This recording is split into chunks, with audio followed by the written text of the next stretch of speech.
Hello guys, ayan, ito po muli si Broker Nula. Ayan, ito po yung ating Rubicundum na caladium. Ayan, Thai caladium po ito. So, ang ganda niya guys. So, ito yung kabila niyang dahon. Dalawa lang yung dahon niya kasi madali po itong malanta. And then, meron po siyang suloy. Ayan po, yung suloy niya. So, yan.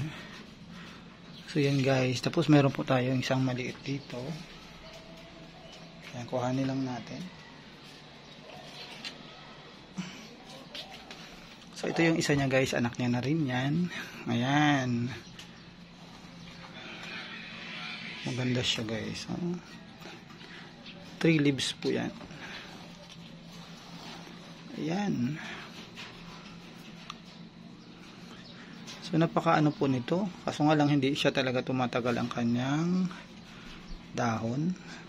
So may plan po akong iripat sana ito kaso may nakita akong suloy kaya hindi ko muna Tama-tama pagka nagkadahon na to, yan diretso ko na i-ripat. So ayun guys, nakakatuwa yung dahon niya. Look at this.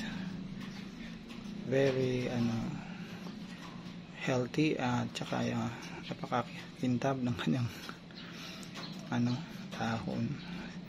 So yan, 3 leaves na po siya. So yun guys, ano po ito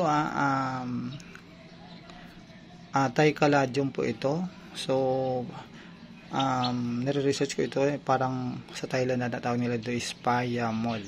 Ayan. So yan. So yun lamang guys. Ayan. Huwag pong kalimutan i-like at i-subscribe ang aking YouTube channel or ang aking Facebook. Paki-follow na rin, Broker Nolin Andrade. Maraming pong salamat.